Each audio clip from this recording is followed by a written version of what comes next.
Hey guys, LockyPocky Reviews here. Today I'm going to be doing something a little bit different. Instead of doing a review of just one movie, I'm going to talk about two movies that I've seen pretty recently. They have been out for a while, so you may have already seen them, but anyway, it doesn't really matter. I'm just going to give my quick thoughts on them, and yeah.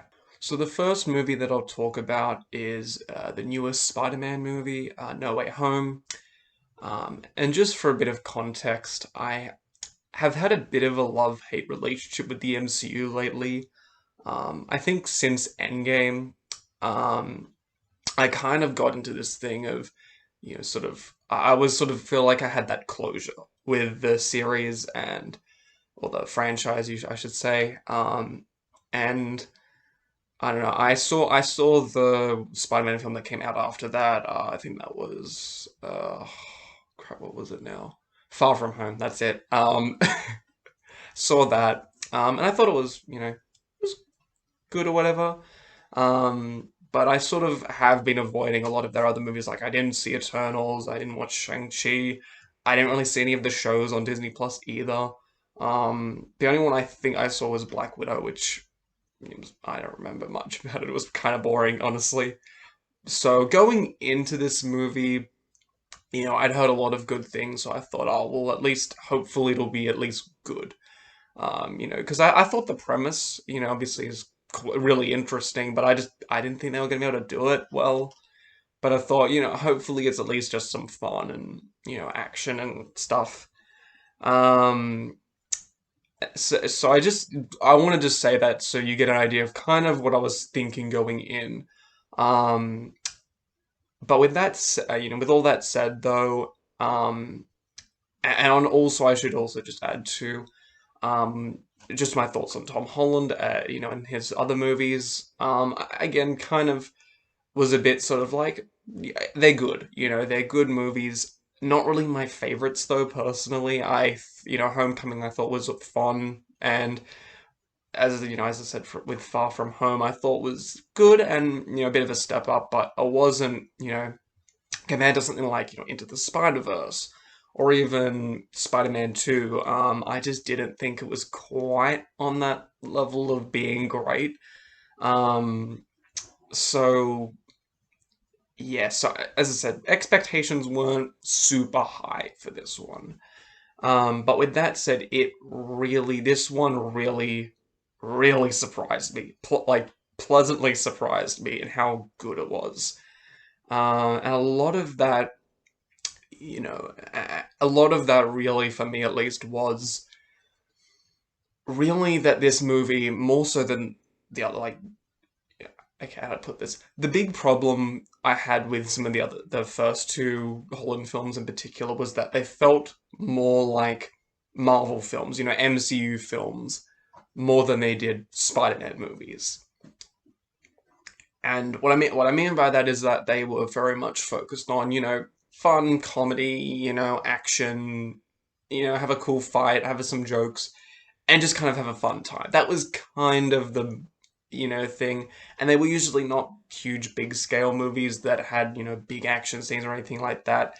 It was more, just small character, smaller stuff that was just fun and whatever. And whereas this one, it's more about the characters. There's a lot more drama. It feels big. There's a lot more of stakes in the story, I think. And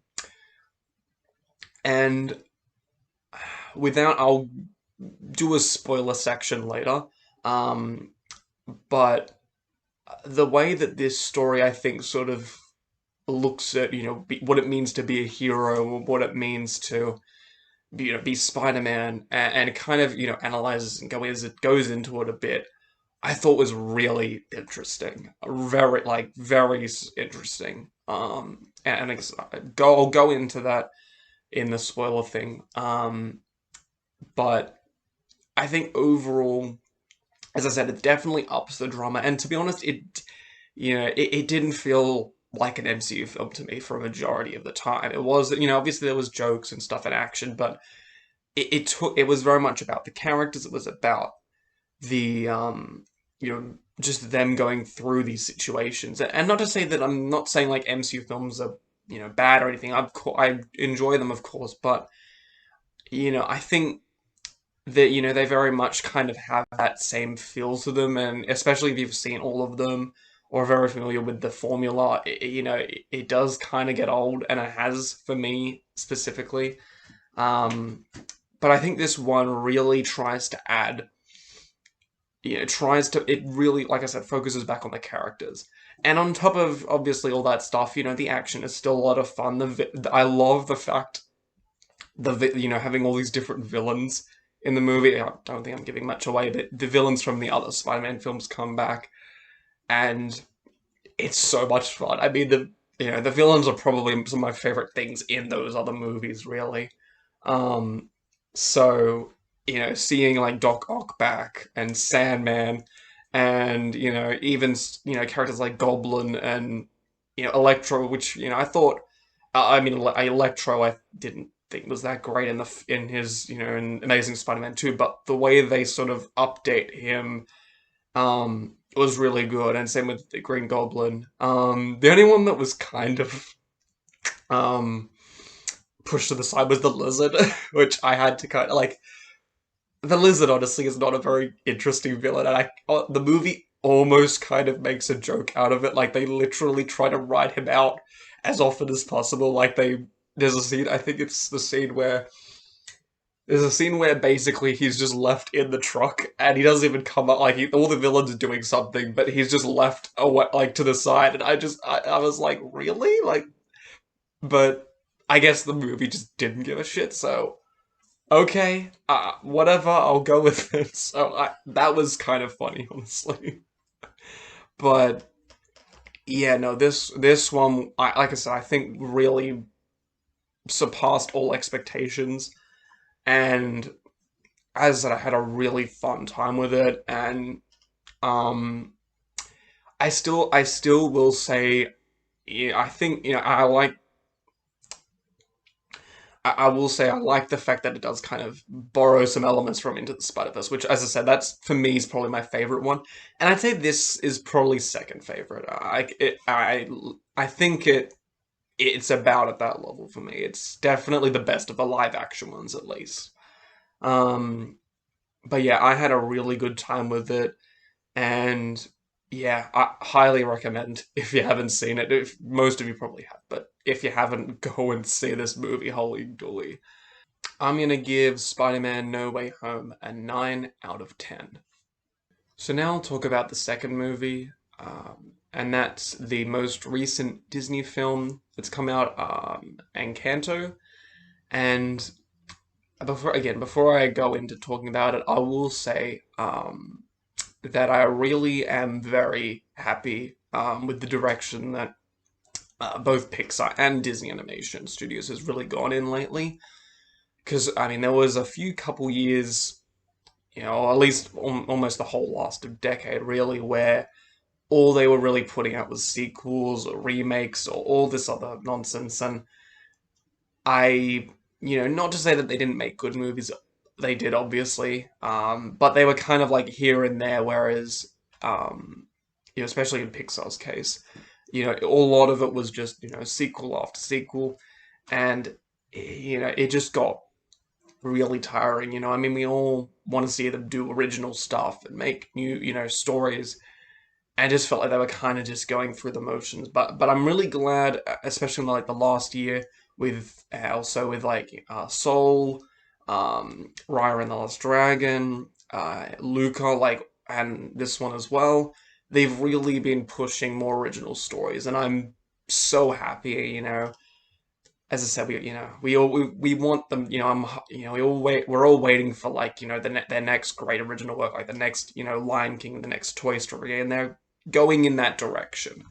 So I'm really happy, and I just want to say that right up front. Like this is a good direction that we want to see them keep going that way. Um, but in terms of the actual movie, Encanto, and in terms of my thoughts on it, I think it's good. That's about it. No. As I said, like I said, I'm really glad they're doing something original, and I think those there are a lot of elements that are very good. The premise and the idea, I think, is very good. Like this, it's sort of like a magical house type thing, but the way they explain how it all works and how these characters all have these different gifts, and it's all very interesting. I love, the like intertwining it with some like Colombians type culture stuff. Probably not even, yeah. Um, and just like I don't know, just giving it its own unique feel is really, really good. Like I said, this is, it's definitely a movie that's great, for kids and adults. There's lots of things that they can both get out of it. Um, but I think for me, at least, if just from a personal standpoint, um, it just didn't quite connect with me. I think the way that some of the other recent, films have done. In fact, it kind of reminds me of um, another Disney movie actually, which is Moana. And again, that's another solid, good movie. It's not bad or anything. I just personally did not, connect with the story and the characters as much as I think the movie, like as much as I really everyone else did. As much as I wanted to, if that makes sense. And not like I said, it's definitely not a bad movie, and this isn't either. But it's missing kind of that zing factor that really pulls me in and gets me like I really want to know where this is going. Um, but I think it's creative. The animation and the colors in it is a fantastic. I mean, some of there's obviously it's a musical as well. And there's like the songs when they have the songs and the visuals accompanying it. It's some of the best stuff I've seen and probably and then like a Disney musical number in a while. Like it just visually is so stunning. It's very much akin to some of the stuff in the Renaissance, like from like Aladdin or even Beauty and the Beast or something. Like it just visually is just such a treat to look at. And there's so many things going on, but it's just amazing. And the a lot of the side characters, like I said, have all these different gifts, and they're all very interesting and memorable and fun. And like I said, I have a good time just watching these all interact and do all sorts of things. So that's fun as well. Um, but I think for me, like I said, it just didn't click with me. I think maybe because the main character I think is good, not great. And the songs are done by Lin-Manuel Miranda, who has written a lot of fantastic music. I mean, Hamilton is like I love Hamilton. It's one of my favorite things in the last like year or so. Probably my favorite musical. And he also did In the Heights, which has also got some good songs in there too, and obviously Moana as well. And even but with this one, I thought it was kind of like they're good. They're good songs, not even like like I said, I didn't love Moana or even In the Heights as much either. But I think they still had really good songs in it. Whereas this one, I was kind of like, yeah, I like these songs, but none of them are like gonna stay in my head for very long. They kind of go, and it's like I don't know. They're good. They're good songs. I just didn't get as into them as I did with some of his other music. So yeah, I don't know. It's still a very well-made movie. And like I said, I still recommend it. Like I said, it's just more of a personal thing. It's not like there's anything terrible in the movie, really. Overall, I give Encanto a 7 out of 10. So I hope you guys enjoyed the video. As I said, I'm gonna throw in a spoiler section for No Way Home just after this section of the video. So if you haven't seen the movie, obviously, don't watch that part. But yeah, thanks for watching, and see you guys in the next video. Alright, so I'm gonna do a quick spoiler section just for No Way Home. And what I meant before about the story, obviously, I'm mainly referring to the concept of really like Peter Parker taking on the responsibility for the things that he's done. Obviously, you know that we know all know the quote, you know, with great power comes great responsibility, blah blah blah. But I really liked the fact that the story um, sort of shows how, you know, he makes a mistake, he makes an error where he causes all the you know, people from the other dimensions to come in, and you know he tries to change them back, and all that sort of thing, and which results in his Aunt May and May dying and all that. And what I really like is that, you know, obviously we know at the end, he has to take on that responsibility, and he, you know, recognizes, look, I made this error, I'm gonna fix it, and you know, the fact that he basically goes and says, look, you know, we need to make like everyone who knows me has to forget about me to just fix all of it. And I think, as I said, that whole arc that he goes through in the movie really, it made me really appreciate Tom Holland as Spider-Man, I think, as well, especially. But I just think it's just such a strong, interesting idea about like what it means to be Spider-Man. The fact that, you know, a lot of these things are technically his fault, and he, over the course of the story, owns up to that, and you know, he learns about that. And I also like that you know, he tries to do, he gives people a second chance. He believes in the best of humanity, and he, you know, and he still succeeds in that. Um, and I did not expect the story to go in the direction it did, but I really, really liked that it was trying to go, yeah, we're going to actually try and bring the villains back to good.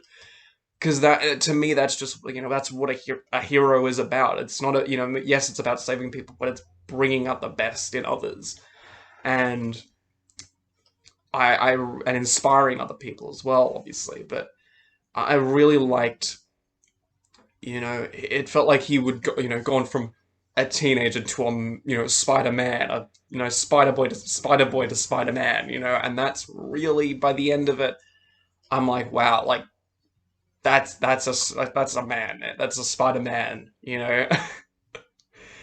um, but yeah, like I said, and yeah, and like I said, the ending obviously is I think it's fantastic. I think it, you know, it's obviously a bit sad, but I think it ends on the note that like it, in terms of the arc. It doesn't cop out. It doesn't try and find some way to work around it. It's like, no, we're gonna commit to this, and we're gonna go all the way with it. And it really, like, it does it so well. So yeah, that's about it. I don't have much else to say.